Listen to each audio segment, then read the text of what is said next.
Welcome back to the Group Practice Accelerator podcast, brought to you by Polaris Healthcare Partners, where we leverage decades of healthcare and business experience to drive growth in successful group practices just like yours. If you're a healthcare entrepreneur and you're interested in building, scaling, or exiting your group practice, you've found not only the industry's leading resource for business education, but a team of trusted advisors dedicated to helping you achieve and exceed your goals. In short, the team at Polaris creates clarity, confidence, and results. I'm your host, Jamie Falasz, and the Group Practice Accelerator podcast is on the air. Well, hey everyone, thanks for joining me for this first episode of the new year. And today we're going to be talking about your money, and what better way to kick off the new year, right? I don't even need to ask for a show of hands as to who would like to see continued positive turns when it comes to the economy. So today we're going to talk about what 2026 is going to look like, as much as anyone can predict the future, of course. And I say that a little bit tongue in cheek because we do have tools and information at our disposal. And if you know where to find it, you know how to use it, and more importantly, interpret it, it can certainly give you a likely picture of what to expect from our economy, the markets, and closer to home, your money. And that matters to you as our listeners because the cost of capital will directly impact how you buy everything from equipment, meaning same store growth improvements, to an acquisition or de novo build, to how your providers borrow money for a buy-in, to how your own deal is structured when you exit. So for today's episode, for these purposes, we're going to focus on what impacts the capital you'd borrow to finance an acquisition, for example. And we know that things are very different during the pandemic, meaning money was really, really cheap and deals were flowing freely because buyers had just a lot more dry powder to work with. And a lot of docs sold or partnered with DSOs and did really well financially. But now we're 5 years out from that. And these same docs have questions around recapitalization and how that's going to play out for them, which is a fair question. So we're also going to talk about what M&A is going to look like for this year and how we're validating that, because we always want to use evidence-based decision-making, especially when it comes to your life's work and your financial security. And who better to walk us through financial intricacies than our founder and CEO, Diwakar Sinha. Diwakar, welcome back to the show. Jamie, thanks for having us, and Happy New Year to everyone. Yeah, I can't believe we're already in 2026. Yeah. Well, so I want to kick off by referencing an article that you wrote. I believe it came out December 17th. And, it's talking about the state of the economy, what that's going to look like for 2026, and a couple of other elements in there that I want to get to. And we had a lot of feedback and great response to this article. So I want to break a few things down in there that you talked about. First, recapitalization. I want to rewind for our listeners on that because we did have some docs that sold, in that 5-year window during the pandemic, and things are starting to happen for them now. And we want to talk about what recapitalization means. So maybe first, let's start here. If I partnered or sold to a DSO that's private equity backed, as many are, just to kind of use a generic scenario, and I've stayed on like 3 to 5 years chairside for X number of days a week, and I know every structure is different, but now that I'm 5 years out from that initial transaction, what does it mean to recapitalize? And maybe just walk listeners through not only the definition, but the reason in that whole scenario. Yeah. So I want to put some qualifiers there, right? So because we get calls on this a lot, how your deal is structured matters a lot. And we've, in our previous podcasts, have talked about structure matters over valuation. So I think we're getting calls a lot where people have potentially transacted and there's a transaction happening. And, if the holding company's transacting, are they getting any impact at the sub-DSO JV level? Kind of economic waterfalls happening, right? So structure matters a lot, and how your deal is negotiated into the drag-along provisions at the JV level matter, right? So that's one. Beyond that, I want to kind of really go back to 2000 pre-COVID and kind of talk about the journey there. And then I think that can kind of relate to probably people that transacted in the COVID level. Yeah. So I talked earlier in the year about some level of concerns around when people transact and, go into a partnership with a strategic, what does that equity mean? Right? Because obviously they're looking for a good partner. They've had a 5, 10, 15, 25-year journey and running their practice. They're looking to bring on a bigger platform and they want that journey moving forward, right? So there are a lot of great platforms out there doing a really good job. So if you would, let's say, hypothetically, transacted around 2017 to 2019, you entered a 3 to 5 year agreement, and there's a potential thought process, hey, in 3 to 5 years, the platform I'm entering is going to have an exit. Well, Yeah. uh, well, they entered into, the transaction, and then COVID happened. And this platform, started to go in and acquire during the COVID era between 2020 and 2022. And then, as I demonstrated in my article in 2022, one of the indexes started to climb up at a fairly rapid rate. And so, as these platforms acquired at a very rapid rate in that 2 year, 2.5 year period, and then they started to kind of digest their acquisitions, de novos, depending on the platform model, and kind of work on efficiencies that they need to normalize, and then look at, okay, what does 23 and 24 look like? Well, cost of capital was exponentially increasing. Yeah. And when they started to evaluate going to market, to just look at one component of it, well, the market had softened because in the index I focus on, and a lot of these capital markets lenders are looking at, is called SOFR. SOFR stands for Secured Overnight Financing, and that's where strategics and private equity are borrowing off of. And there's different indexes I've talked about on different podcasts. I think a lot of the consumers may focus on prime, and we tend to hear a lot about the Fed's funds rates and things like that. That tend to have indicative direct or indirect correlation to different indexes that are out there. But SOFR is what I focus on this article. So SOFR climbed approximately 500 basis points over that 2 year period. And that had a lot of impacts that I talk about in that article, that caused a lot of challenges for a lot of strategics out there. So these people might have, transacted 2017 to 2019. Now that there's this hope of transacting in 23 to 24, valuations have softened and people aren't transacting. Or if Right. people would have gone to market, valuations are not there, you have a failed process. And Mhm. I generally don't think that's okay. I think people just need to have patience, because as you start to look around and you start to go into 25 and not 26, and that's, we can talk more about that. We've been talking about this since early 2025, that the market is improving. The market's headed in the right direction. All the indications early 2025 demonstrated to us in all the indexes we looked at, hey, we're headed in the right direction. I think 2026 is going to be a really robust year for M&A. Yeah, and I want to go back to that article because we were talking about SOFR there, and I would love it if you could break that down a little bit for those who haven't read your article. Exactly what does that mean? What does that stand for? And I know you have a great graph to show us at some point, and I'll link to the article so people can see that graph. But I really wanted them to get a good picture of how that impacts us. And then I want you to kind of roll into, if you wouldn't mind, like explain how SOFR pre-pandemic, how that impacted deals and how it rolled into the impact on consolidation up until today. Yeah, so in the article I talk about where SOFR was going into 2018 Mhm. and 2019. SOFR, against secured overnight finance rate, was about 200 basis points, just above 235 basis points in 2018 to 250 basis points, depending on where you track it in the year, and was slowly declining. So it was in a positive trend rate. And then if you start looking at different indexes, like the 5 year treasuries, the 7 year treasuries, the 10 year treasuries, and those are the indexes that people think about when they think about mortgages, those are starting to slowly have fluctuations on a downward trend. And if you got a mortgage during that time, you probably say, hey, I had pretty decent rates back then. Not to discount if you got a mortgage during COVID, right? I mean, that's probably the best time to get a mortgage. Right. We're not going to see that. Yeah, yeah. So, but pre-COVID, you did get reasonable rates, in 2019, and so these SOFR indexes were on a downward trend even pre-COVID. So the market was primed in M&A deployment pre-COVID. There's a lot of interest in consolidation, and if we go back towards the capital markets in all the healthcare segments pre-COVID, we saw really good valuations and a fairly good clip of consolidation already happening pre-COVID.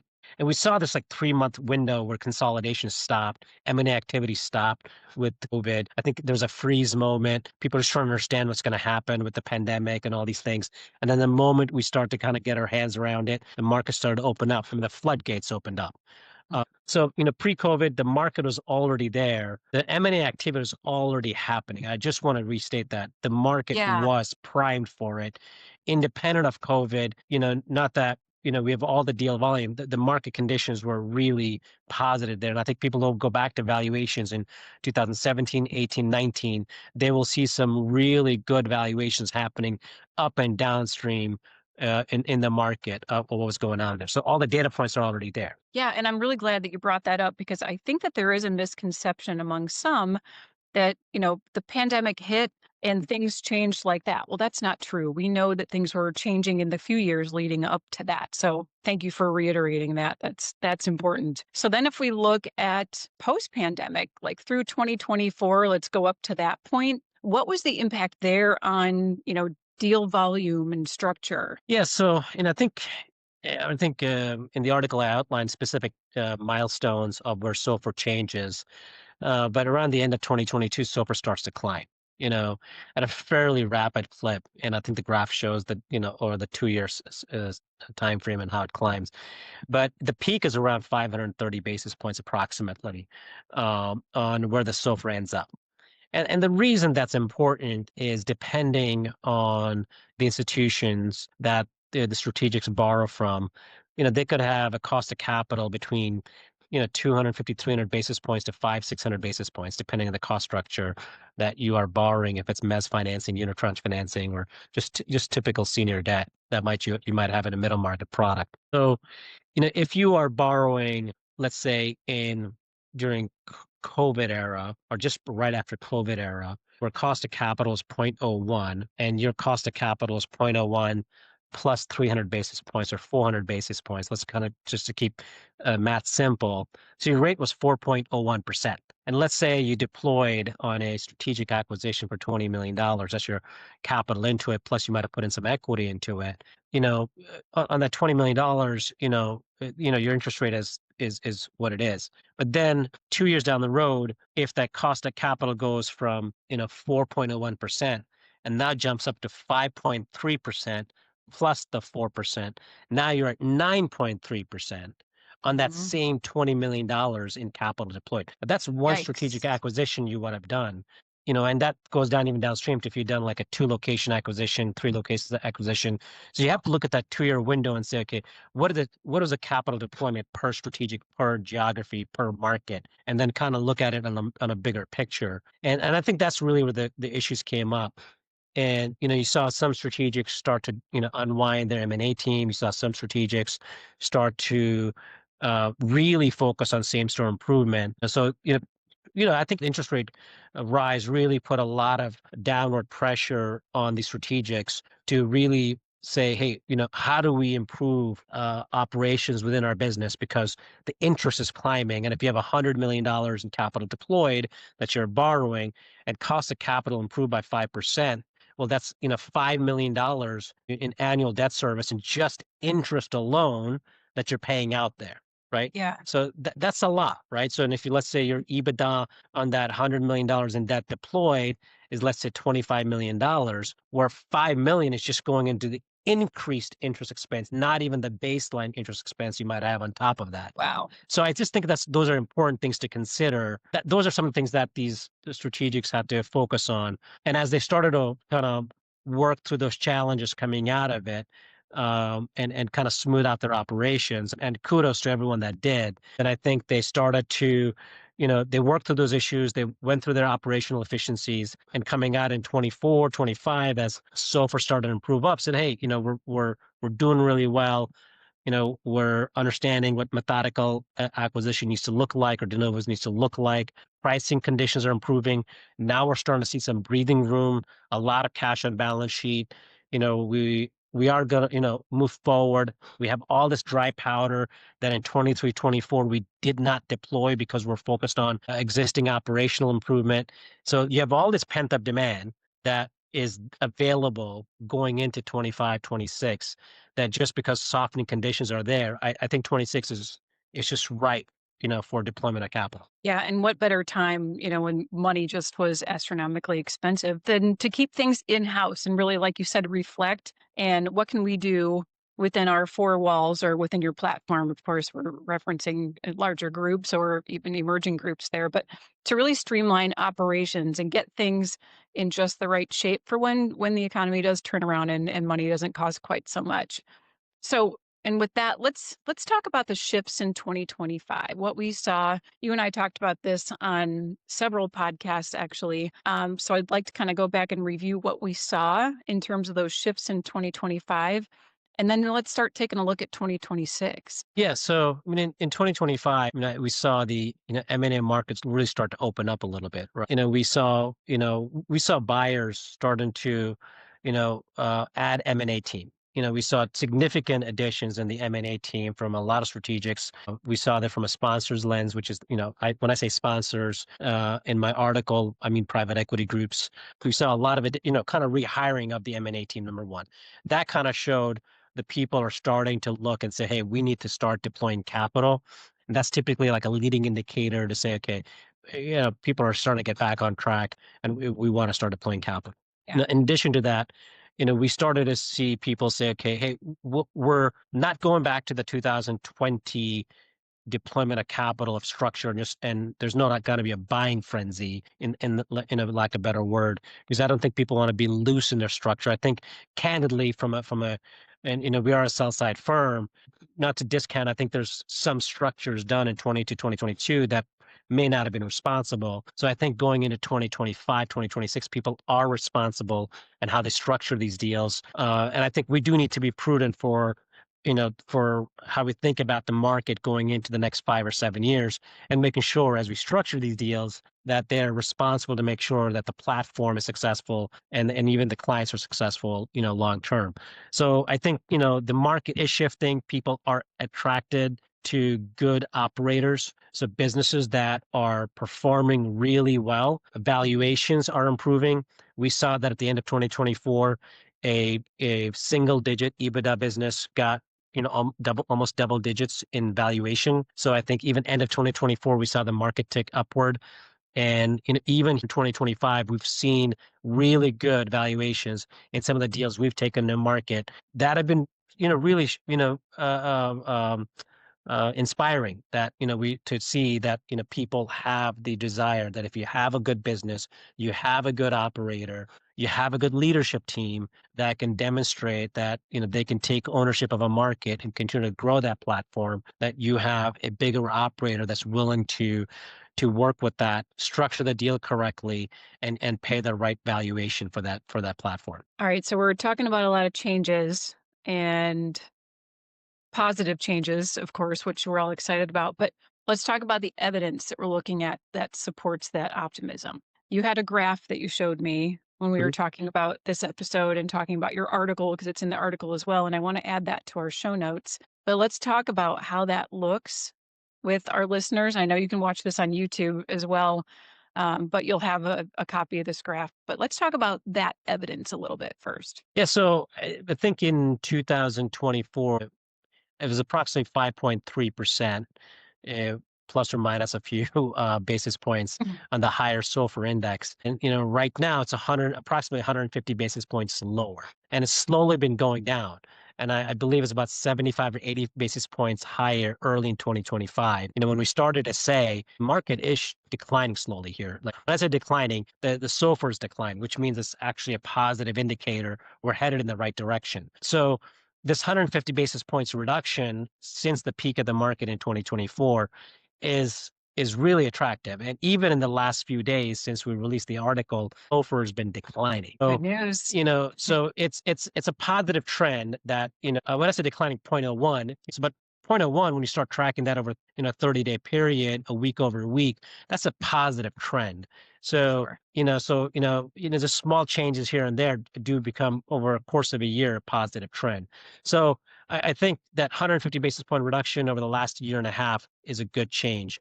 And I think going into 2026, if you see additional 25 to 50 basis points reduction, by the end of 2026, just those changes alone will have meaningful changes in the M&A market. I generally think the SOFR might have a more of a change, but even a 25 to 50 basis points change over the next year is going to have a meaningful change in the M&A market. Yeah, certainly. Well, let's talk about what listeners can do to prepare their businesses now. Let's say I want to go to market in 2026.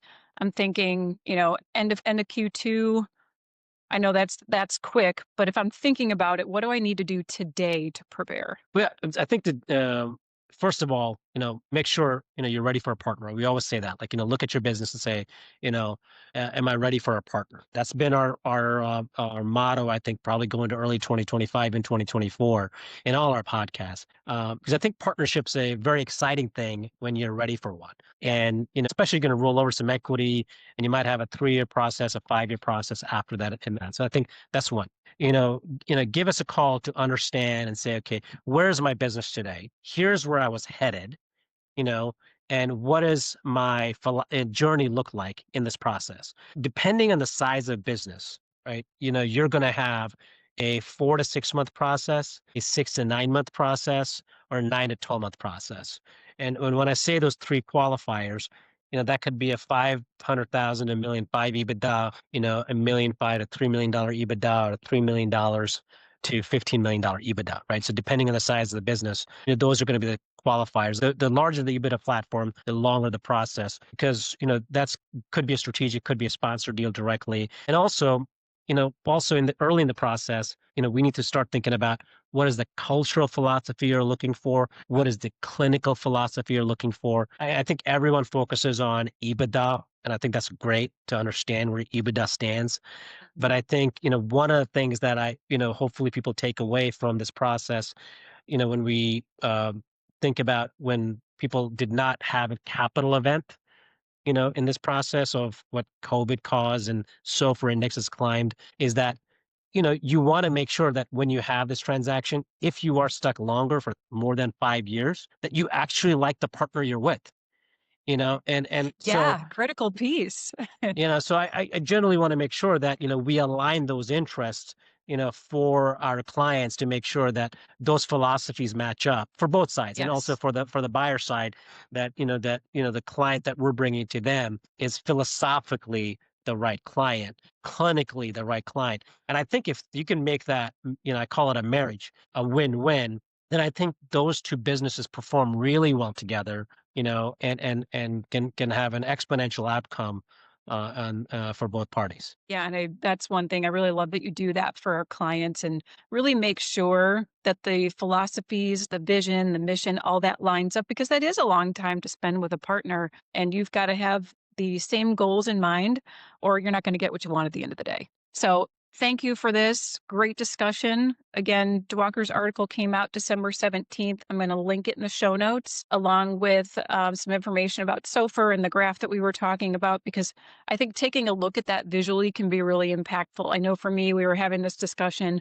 but when I saw it kind of laid out over time and how things were changing even pre-pandemic, it kind of made a difference in my mind in how I comprehended that. And it sort of put the whole picture together for me. So Diwakar, thank you so much. We appreciate your time as always. Jamie, thanks for having me. And to all the audience members, we hope you guys have a great new year.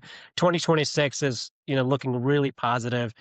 And I wish everyone a great 2026, personally and professionally. Absolutely. Absolutely. And thank you for another year of listening. We appreciate that you support us by subscribing to the podcast. And we love the questions that you send us. So keep them coming and we'll keep delivering the content that you all ask for. So if you want to learn about any of our Polaris expert advisory services, or maybe there's a topic that we haven't covered that you want to hear about, you can send us an email to info@polarishealthcarepartners.com, or you can reach us by visiting the website at polarishealthcarepartners.com. And you can hit the Contact Us button. Don't forget to check out our new events page. We have several events that we're going to be speaking at just in the first quarter of this year. So take a look at those as well. Thanks so much for being a loyal listener and subscriber. If you enjoyed today's episode, please share it with a colleague and be sure to leave us a rating on any of your favorite podcast platforms. We'll see you on the next episode of the Group Practice Accelerator Podcast.